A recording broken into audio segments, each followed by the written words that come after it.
అందరికీ నమస్కారం. ఆంధ్రప్రదేశ్ రాష్ట్రంలోనే ఒక నీచ భాషా నిపుణుడిగా పేరు పొంది మరి ఎంతో ఖ్యాతి ఉన్నటువంటి గుడివాడ ప్రాంతానికి అపఖ్యాతిని తీసుకొచ్చి తన పరాభవంతో అయినా బుద్ధి తెచ్చుకోవాల్సినటువంటి కొడాలని తన పరాభవం నుంచి కూడా గుణపాఠం నేర్చుకోకుండా ఇంకా ఇష్టం వచ్చినట్టుగా పిచ్చి పిచ్చి ప్రేలాపనలు పెట్టడం అనేది నిజంగా ఒకంత బాధాకరం.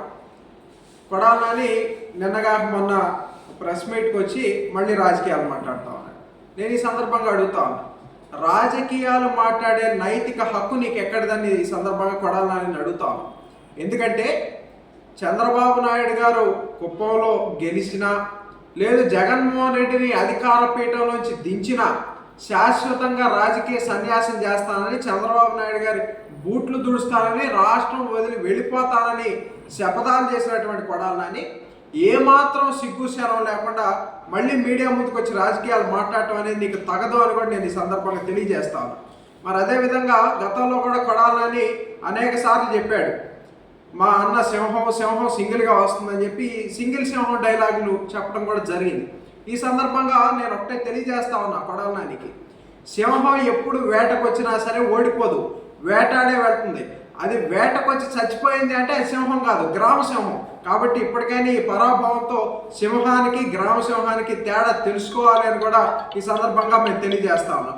అదేవిధంగా కొడాలి నాని మీడియా ముందుకు వచ్చి మాట్లాడుతూ ఉన్నాడు, దాడుల గురించి మాట్లాడుతూ ఉన్నాడు. మా మీద దాడులు చేశారు అని చెప్పి ఒక మాట వాడటం జరిగింది. ఈ సందర్భంగా మేము ఒకటే తెలియజేస్తా ఉన్నాం, వీళ్ళు వైసీపీ నాయకులు వచ్చి దాడుల గురించి మాట్లాడుతూ ఉంటే దెయ్యాలు వేదాలు వలిస్తున్నట్టే ఉందని కూడా రాష్ట్ర ప్రజలందరూ కూడా భావిస్తూ ఉన్నారు.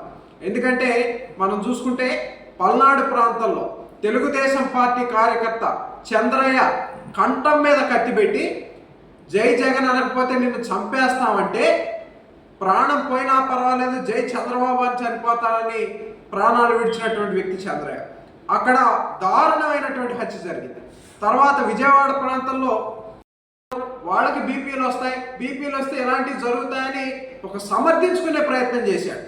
కానీ చంద్రబాబు నాయుడు గారు అధికారంలోకి వచ్చిన తర్వాత తన మన భేదం లేకుండా ఎవరు తప్పు చేసినా సరే ఖచ్చితంగా ఆయన దండిస్తారని కూడా ఈ సందర్భంగా తెలియజేస్తా ఉన్నాను.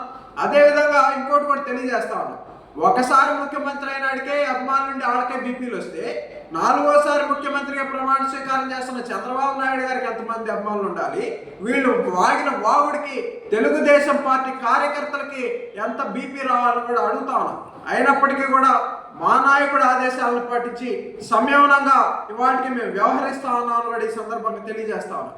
అదేవిధంగా మనం చూసుకున్నట్లయితే కొడాలని ఇంకో మాట మాట్లాడాడు, రిషికొండలో కట్టుకున్నటువంటి ప్యాలెస్ అది అతిథుల కోసం కట్టారంట, విదేశీ ప్రతినిధుల కోసం కట్టారంట.